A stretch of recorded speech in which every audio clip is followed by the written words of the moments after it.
नमस्कार, prime reporters डायरीमा यहाँलाई स्वागत छ। म रितासमा। कार्यक्रममा हामी विभिन्न सामाजिक विषयवस्तुलाई समेटेर तयार पारिएको रिपोर्ट प्रस्तुत गर्दै आएका छौं। आज हामी छिमेकी मुलुक भारतले प्याजमा बन्देज लगाएसँगै नेपालमा भएको मूल्य वृद्धि, कोरोना संक्रमणको कारण शैक्षिक क्षेत्रमा भएको असर, स्थानीय तहले गरेको विकास निर्माण साथै कृषिमा भएको समस्याका विषयवस्तुलाई समेटेर तयार पारिएको रिपोर्ट प्रस्तुत गर्नेछौं।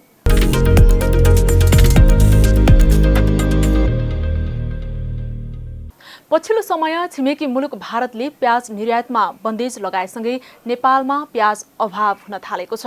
भएका प्याजमा पनि मनपरी मूल्य वृद्धि गरी बिक्री वितरण भइरहेका छन्। प्रति केजी 75% सम्म मूल्य वृद्धि गरी व्यापारीले प्याज बिक्री गरिरहेका छन्, जसको प्रत्यक्ष असरमा आम उपभोक्ता परिरहेका छन्। यसै प्रसङ्गलाई समेटेर संवाददाता सृजना कार्कीले तयार पार्नु भएको यो रिपोर्ट हेरौं। प्रत्येक नेपालीको भान्सामा प्रयोग हुने प्याजको मूल्य एक्कासी आकाशिएको छ। भारतले प्याजको निर्यातमा रोक लगाएको भन्दै यसअघि नै निर्यात भइसकेका प्याजमा समेत प्रति केजी 75% सम्म मूल्य बढाइएको छ। हिजोसम्म 60 रुपियाँमा किनेको प्याज एकाएक 150 रुपियाँसम्म बिक्री हुँदा उपभोक्ता आश्चर्यमा परेका छन्।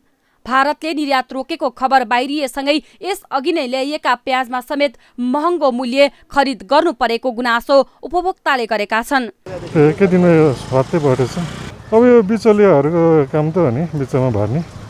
पहिलामा जुन रेटमा आएको त्यो प्याज त्यही रेटमा दिनुपर्ने, नयाँ प्याज जुन चाहिँ बढेको हुन्छ त्यसको पो बढाउने हुँदैन खास। काठमाडौँको कालीमाटी स्थित तरकारी बजारमा आलु प्याजको होलसेल व्यापार गर्दै आएका व्यापारीले भने भारतबाट प्याज आउन छाडेपछि मूल्य बढेको दाबी गर्छन्। अहिले भारतले प्याज निर्यातमा रोक लगायो, तर पहिले नै आयात भइसकेको प्याजको मूल्य चाहिँ किन बढाइयो भन्ने हाम्रो प्रश्नमा व्यापारी आफूहरूसँग स्टक सामान नहुने भएकोले र पछिल्ला दिनहरूमा प्याज ल्याउँदा बढी मूल्य परेको दाबी गर्छन्।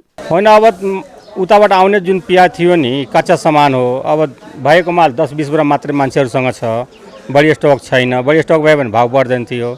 स्टक कमेर अलि व्यापारीहरू 10-5 रुपियाँ खाएर बेच्ने हो। वाणिज्य आपूर्ति तथा उपभोक्ता संरक्षण विभागले गत मंगलबार मात्रै 8वटा प्याज पसलमा अनुगमन गरेको छ। अनुगमनको क्रममा केही त्रुटि भेटिएको कारण सम्पूर्ण विवरणको माग गरेको विभागको भनाइ छ। यदि 3 दिनभित्र सही विवरण नआएको खण्डमा उपभोक्ता संरक्षण ऐन अनुसार 5,000 देखि 3 लाखसम्म जरिवाना र कसुरको आधारमा कैद सजाय गरिने विभागको भनाइ छ।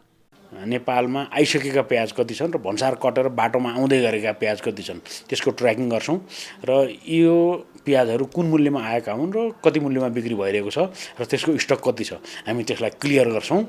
र अहिले बजारमा चाहिँ तत्काल बजारमा प्याजको मूल्य बढ्नु स्वाभाविक कुराहरू होइन।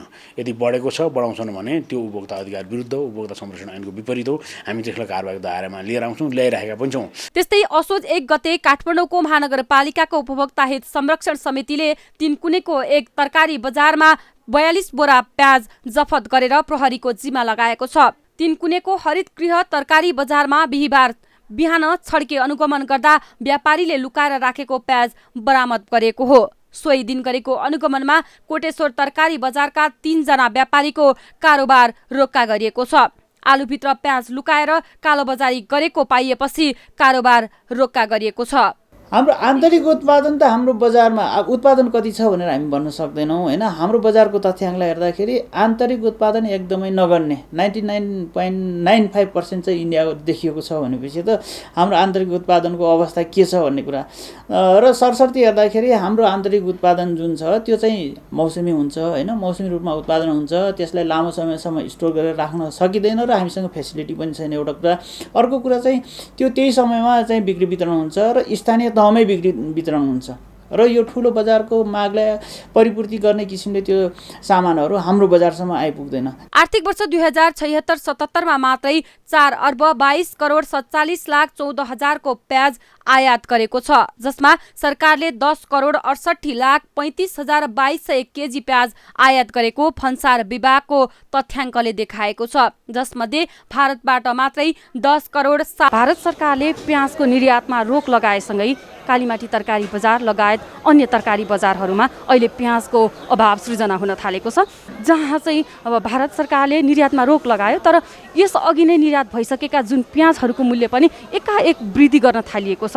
त्यसैले बजारहरूमा अहिले प्याजको अभाव सृजना हुन थालेको छ। प्राइम टाइम्स टेलिभिजनका लागि क्यामेरामा सुमन निरौलाका साथमा सृजना कार्की, काठमाडौँ।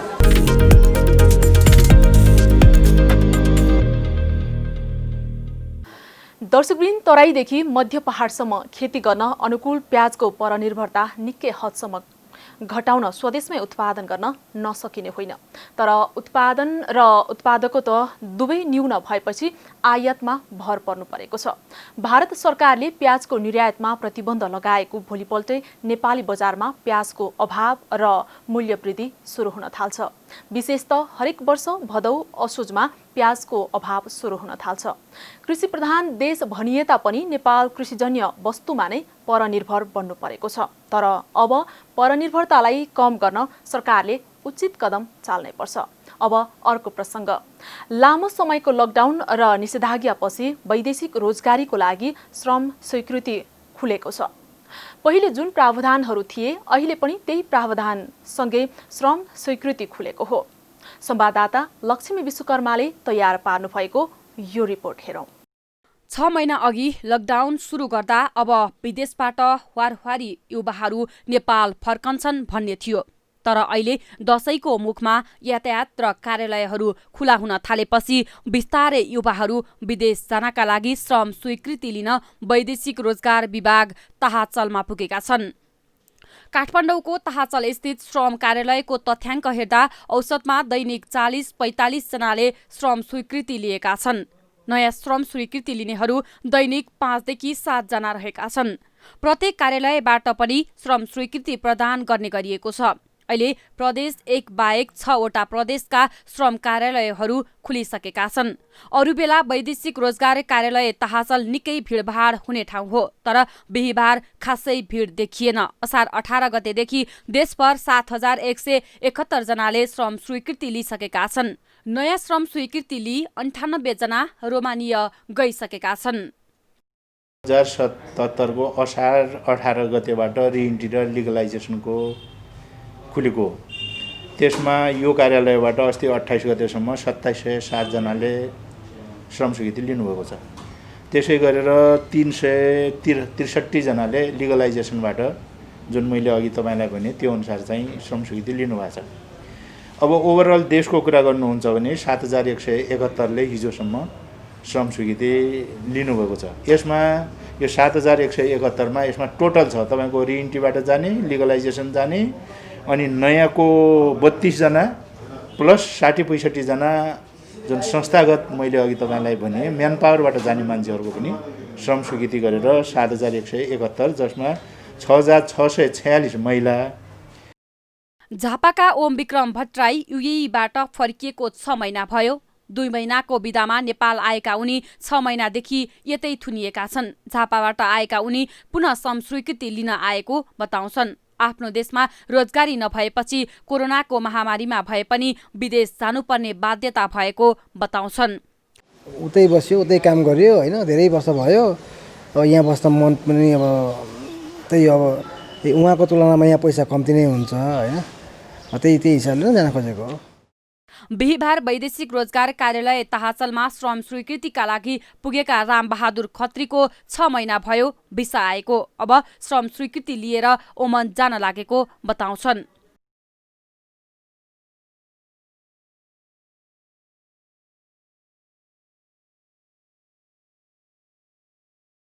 बहादुर खत्रीको 6 महिना भयो भिसा आएको। अब श्रम स्वीकृति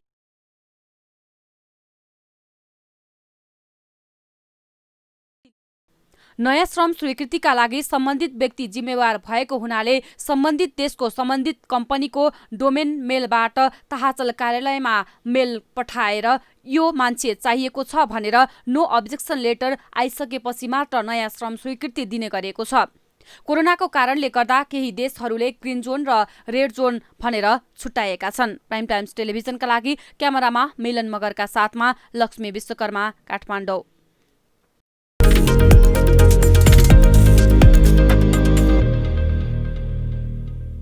काठमाडौँको ताचल स्थित श्रम कार्यालयको तथ्याङ्क हेर्दा श्रम स्वीकृति लिनेहरूको संख्या बढ्दो छ। दैनिक 40-45 जनाले श्रम स्वीकृति लिइरहेका छन्। स्वदेशमा आवश्यक रोजगारी सजिलै प्राप्त नहुँदा कोरोनाको महामारीकै बेला धेरै नेपाली युवाहरू विदेशिन बाध्य भएका छन्, जसको कारण राज्यमा दक्ष, योग्य र सक्षम युवा जनशक्तिको अभाव खड्किँदो छ। यसको व्यवस्थापनतर्फ पनि सरकारवालाहरूको ध्यान जाओस्। अब अपाङ्ग विद्यार्थीहरूको समस्याको कुरा गरौँ। कोरोना महामारीका कारण शिक्षालय खोल्ने स्थिति नभएकाले वैकल्पिक प्रणालीको सिकाइलाई शैक्षिक सत्रका रूपमा मान्यता दिई यस क्रियाकलापमा अनिवार्य सहभागिताका लागि शिक्षक, अभिभावक र विद्यार्थीमा आह्वान गरिएको थियो। विद्यार्थीहरूको पठन पाठनमा असर पर्ने भएपछि सरकार र निजी विद्यार्थीहरूले पनि वैकल्पिक शिक्षालाई नै रोजेका थिए। त्यसै अनुरूप सरकारले वैकल्पिक शिक्षा सम्बन्धी कार्यविधि बनायो, तर सरकारले अपाङ्गता भएका विद्यार्थीहरूलाई समेट्न सकेन।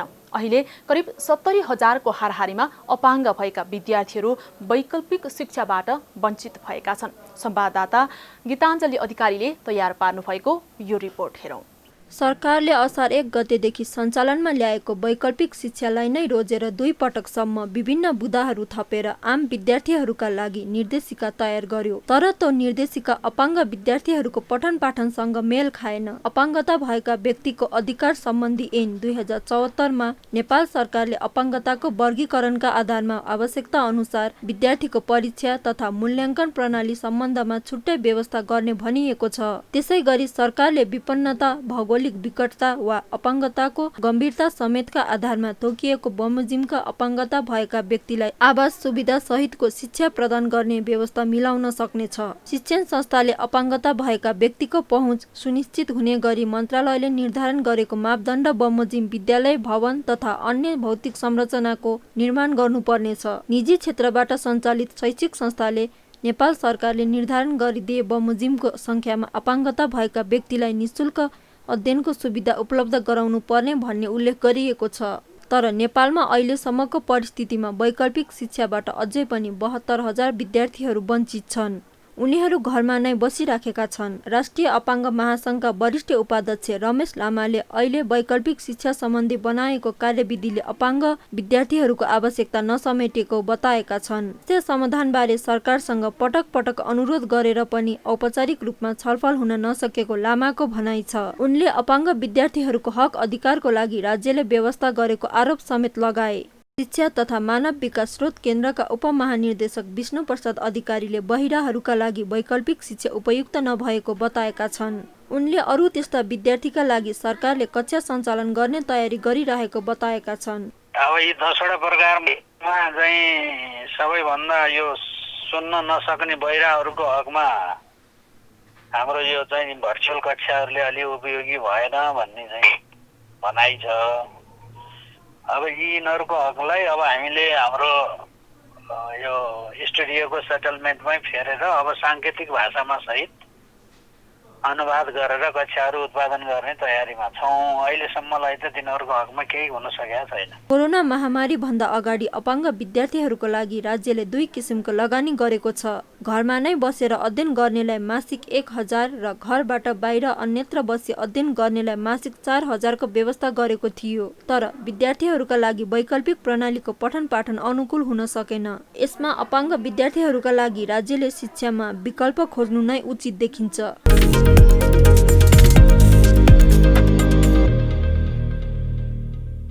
हो, कतिपय विश्वका अन्य मुलुकहरूको उदाहरणले पनि हामीलाई यही सिकाइरहेको छ कि हतारमा शैक्षिक संस्थाहरू सुचारू गरी संक्रमणको स्थिति नियन्त्रण गर्न निकै गाह्रो हुन्छ।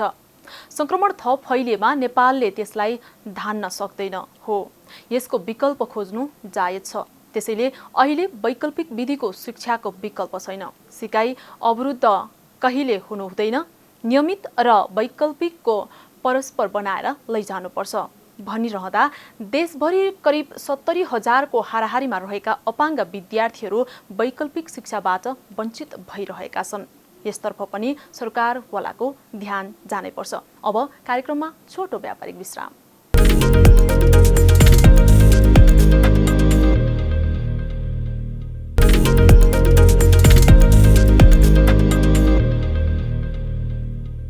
व्यापारिक विश्रामपछि पुनः स्वागत छ। अब डडेलधुराको प्रसङ्ग। डडेलधुरा जिल्लाको अमरगढी नगरपालिका 2 मा रहेको शहीद भीमदत्त पन्तको गाउँ आदर्श बस्तीको रूपमा विकास भइरहेको छ। जिल्लाको अमरगढी नगरपालिकाले शहीद भीमदत्त पन्त बस्ने कारी गाउँलाई आदर्श बस्तीको रूपमा विकास गर्ने काम सुरु गरेको हो। डडेलधुराका संवाददाता प्रकाश बिसीले तयार पार्नु भएको यो रिपोर्ट हेरौं। कि त जोत हलो कि त छोड थलो, यदि होइन भने अब छैन भलो नाराका साथ सशक्त रूपमा किसानको हितमा आवाज उठाएका शहीद भीमदत्त पन्तको गाउँलाई आदर्श बस्तीको रूपमा विकास गरिने भएको छ। सामान्ती संस्कारका विरुद्ध आफ्नै घरबाट विद्रोह गर्ने पहिलो व्यक्ति शहीद पन्तको जीर्ण बनेको घरलाई पुनः निर्माण गर्ने काम अहिले सुरु भएको हो। पन्तको गाउँ जाने सडक निर्माण भइरहेको छ भने जन्मथलो कारी गाउँ प्रवेशद्वार निर्माणाधीन अधुरो रहेको गेट समेत निर्माण भइरहेको छ। बस्ती निर्माणको काम अघि बढेपछि यहाँका स्थानीय हर्षित बनेका छन्। उनीहरूले यस ठाउँमा संग्रहालय नै बनाउनु पर्नेमा जोड दिएका छन्। एकदमै राम्रो लाग्यो, तर अब यो भएको कुराहरूलाई पुरानो संरचनालाई चाहिँ नयाँ जीर्णोद्धार गर्ने हो भनेपछि धेरै राम्रो कुरा हो र उनको बन्नु पनि पर्छ। यसलाई चाहिँ सङ्ग्रहालयको रूपमा चाहिँ लिनु पर्यो, राम्रो किसिमले यसलाई निर्माण गर्नु पर्यो, राम्रै हुन्छ। समाज परिवर्तनको एकमात्र उद्देश्य बोकेका शहीद पन्तको काम तत्कालीन सामन्त ठालुहरूलाई चित्त बुझ्ने कुरा थिएन। फलस्वरूप 2010 साउन 17 गते उनको टाउको काटेर हत्या भयो। के हो भने यो भीमदत्त आदर्श बस्ती नमुना गाउँ भनेर राखेको छ नगरपालिकाले, होइन? अनि यसलाई चाहिँ अब यो अहिलेको उसमा चाहिँ घरको यो छाना मर्मत, बर्दाली मर्मत र यो अगाडि पर्खाल अनि आँगन 3 चिज यसमा बनाउने भनेको छ।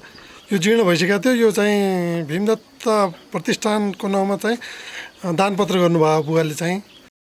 शहीद पन्तले सामन्तीहरूले बनाएका जाले तमसुकहरू च्याते गरिब किसानहरूलाई न्याय दिलाएको काम सामन्तहरूका लागि असह्य भयो र शहीद पन्त सामन्तहरूको निशाना बन्दै गएका थिए। त्यसैले उनको सपना पूरा गर्नका लागि आफूहरू लागि परेको अमरगढीका जनप्रतिनिधिहरूको भनाइ छ। भीमदत्त पन्तले समाजवादी क्रान्तिको उठान गर्ने बेला, त्यो जनक्रान्तिको उठान गर्ने बेला उठाउनुभएका इस्युहरू थिए। यो समाजमा रहेको असमानता विभेदको अन्त गर्दै एउटा समतामूलक समाज निर्माण गर्ने कार्यदिशामा जसरी उहाँले क्रान्ति छेड्नु भएको थियो, त्यो कार्यभार पुरा गर्नका निमित्त यो हाम्रो जिम्मेवारी हो, यो हाम्रो दायित्व हो भन्ने ढङ्गले हामीले यो अभियानको शुभारम्भ गरेका छौँ। अमर शहीद भीमदत्त पन्तको घरलाई एक विशेष किसिमको संग्रहालय बनाई समाज रूपान्तरणमा उनले खेलेको भूमिका झल्किने संरचना राख्नु आवश्यक छ। डडेलधुराबाट प्रकाश बिसीको रिपोर्ट।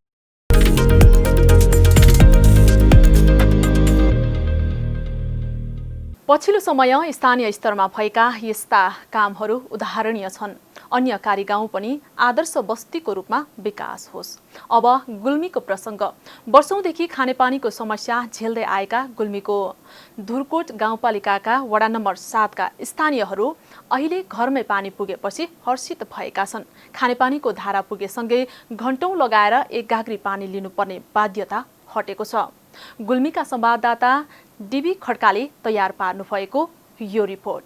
गुल्मीको धुरकोट गाउँपालिकामा खानेपानी पुगेसँगै स्थानीय हर्षित बनेका छन्। ओडामा खानेपानी पुगेसँगै वृद्धहरूलाई पानी ओसार पसार गर्न सहज भएको छ। आफ्नो समयमा पानीको समस्या भोग्दै आए तापनि छोरा बुहारीको पालामा धारामा पानी आएपछि सहज भएको उनीहरू बताउँछन्। दुःख त अहिले त छैन बा, स्वर्ग छ।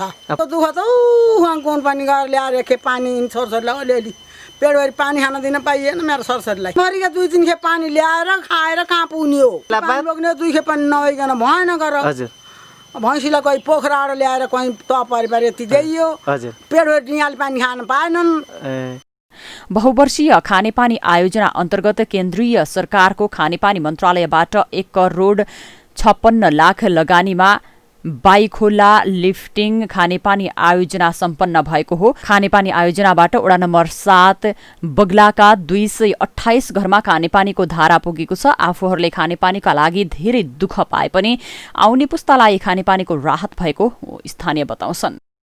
तल खोलामा पुग्थ्यौँ, ढङढङेर कहिले लोड्थ्यौँ, कहिले क्यार्थ्यौँ गरेर आउँथ्यौँ।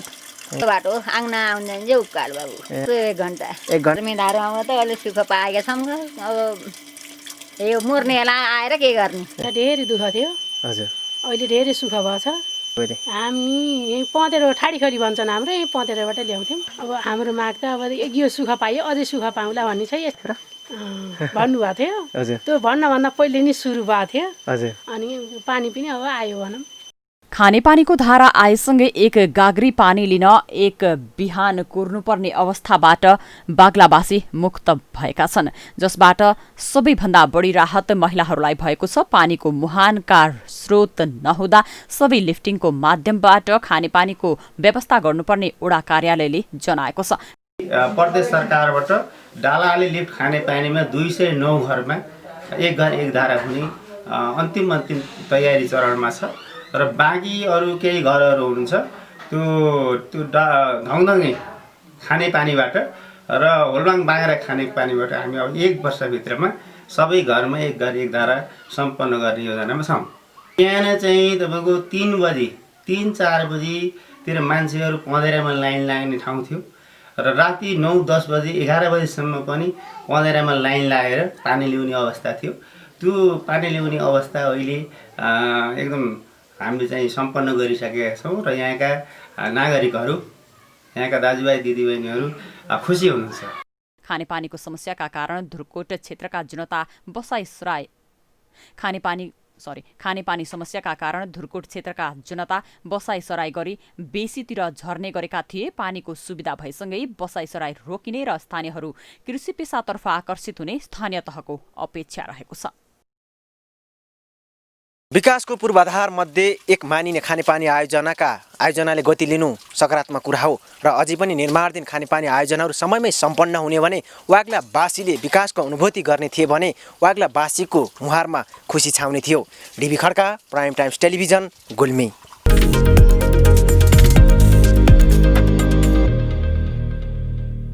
बहुवर्षीय खानेपानी आयोजना अन्तर्गत केन्द्रीय सरकारको खानेपानी मन्त्रालयबाट 1 करोड 56 लाख लगानीमा बाइखोला लिफ्टिङ खानेपानी आयोजना सम्पन्न भएसँगै बाग्लाका 228 परिवार खुसी भएका छन्। अब कञ्चनपुरमा धान खेतीमा भएको समस्याको कुरा गरौँ।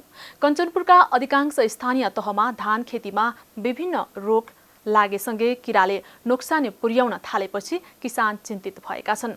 जिल्लामा प्रमुख बालीका रूपमा लगाइने धान खेती पाक्ने लागेका बेला विभिन्न रोग र किराको प्रकोप देखिन थालेपछि यहाँका अधिकांश कृषक भोकमरीमा पर्ने हो कि भनेर चिन्ता गर्न थालेका छन्।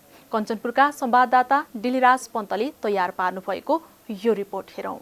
बर्खाभरि मेहनत र लगानी गरी लगाइएको धानबालीमा विभिन्न रोग र किराको प्रकोप बढेपछि कञ्चनपुरका अधिकांश कृषकहरू चिन्तित बनेका छन्। फड्के किराको प्रकोप भएका धानका बिरुवा पुरै सुक्ने र पुरै जल्ने गरेका छन् भने अन्य रोग लागेका धानमा बाला नै आएका छैनन्। धानबालीको मुख्य शत्रु जीवका रूपमा रहेको फड्के किरा धानको पात र आधारमा रस चुसेर खाई धानबालीलाई नोक्सानी पुर्याउने गर्छ। बाली पाक्ने र धान भित्र्याउने बेला रोगले बालीमा नोक्सानी गरेपछि आफूहरूलाई रोगभन्दा बढी भोकको चिन्ता बढेको किसान बताउँछन्। अब अहिले यो धान खेतीले पुरा बर्बाद भइसकेको छ। यो सानो सानो यो भुसुना जस्तो किरा आएर पहिला जरोमा लाग्ने, जरोमा त्यो खाइसकेर के अरे बोट ढलाइसकेपछि अनि चाहिँ माथि आएर पुरा धान 3-4 दिनमै पुरा धान जलाएर बर्बाद गरिसकेको छ। अहिले जाने त्यो खेतमा मैले बिहान हिजो बेलुका सही थियो, अहिले जाँदाखेरि म सुरु गरिसकेको छु। त्यो रातिमा थियो कमसेकम 10 मिटरको एरिया लिन्छ एक ठाउँमा, फेरि दोस्रो ठाउँमा 10 मिटर छोडेर फेरि दोस्रो ठाउँमा पकाउने, त्यस्तो छ। उछिटेर जाने जस्तो जम्प हाई जम्प जस्तो गर्छ त्यसले।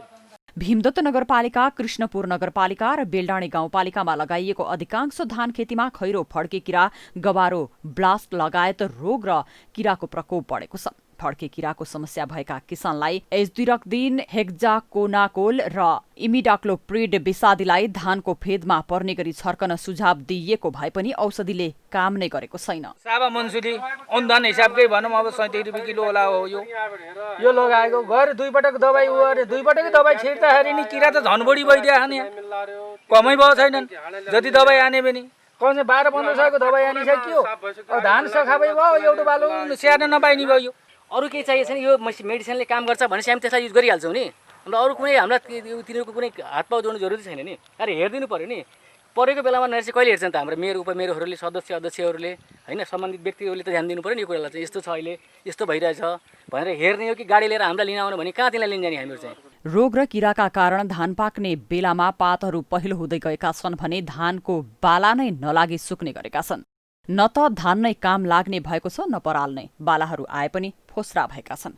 अहिले यो कञ्चनपुर जिल्लाभरि यो धान ठिक्क यो पसाउने बेला यो पानी जमिराख्ने ठाउँमा र सुक्ने अवस्थामा चाहिँ के भइरहेछ भन्नुहुन्छ भनेपछि एउटा यो होपर भन्ने जुन किरा छ त्यसले बाली धेरै नोक्सान गरिराखेको अवस्था छ। त्यो कुनै ठाउँमा गरेर अब लाग्ने गरेको छ भने यो किसानहरूले पनि अहिले पनि यहाँ तपाईँले देख्नुभयो धेरै जसोले त्यही चाहिँ धान बाली ल्याएर चाहिँ जचाउनु भएको छ र चाहिँ हाम्रो यो बाली संरक्षण प्रयोगशालामा पनि उहाँहरूले चाहिँ लगाउनु भएको अवस्था छ। किसानले बर्खाभरि मेहनत र लगानी गरेको धान बालीमा रोगको प्रकोप नियन्त्रण गर्न सरकारवाला निकायले समयमै प्रयास नगर्ने हो भने कोरोनाका कारण थलिएका अधिकांश किसानहरू भोकमरीमा पर्ने निश्चित देखिन्छ। कञ्चनपुरबाट दिल्लीराज पन्तको रिपोर्ट।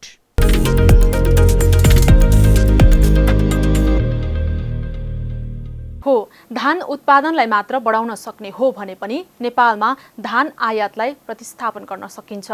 धान उत्पादनलाई दीर्घकालसम्म बढाउनका लागि धानको उत्पादकत्वमा वृद्धि गर्नुपर्ने हुन्छ, जसको लागि बिउ बिजन, बिउ प्रशोधन, रोग र किराको प्रकोप नियन्त्रणका लागि दक्ष प्राविधिकको उचित व्यवस्थापन गर्नुपर्छ। सरकारले कृषि क्षेत्रलाई व्यावसायिक बनाउन र उत्पादन बढाउन विभिन्न योजनाहरू सार्वजनिक गरिरहे पनि यो प्रभावकारी देखिएको छैन। सरकारको लगानी र योजना अनुसार उत्पादनमा अपेक्षाकृत प्रतिफल देखाउन ठोस योजना चाल्नै पर्छ। हौस् त, आजलाई कार्यक्रम रिपोर्टर्स डायरीमा रिपोर्टहरू यति नै। अर्को हप्ता यस्तै विभिन्न विषय वस्तुको साथमा उपस्थित हुने नै छौँ। यतिन्जेलसम्म कार्यक्रम हेरिदिनुभयो यहाँलाई धन्यवाद। म लगायत सम्पूर्ण टिमलाई बिदा दिनुहोस्। प्राइम टाइम्स टेलिभिजन हेर्दै गर्नुहोस्। नमस्ते।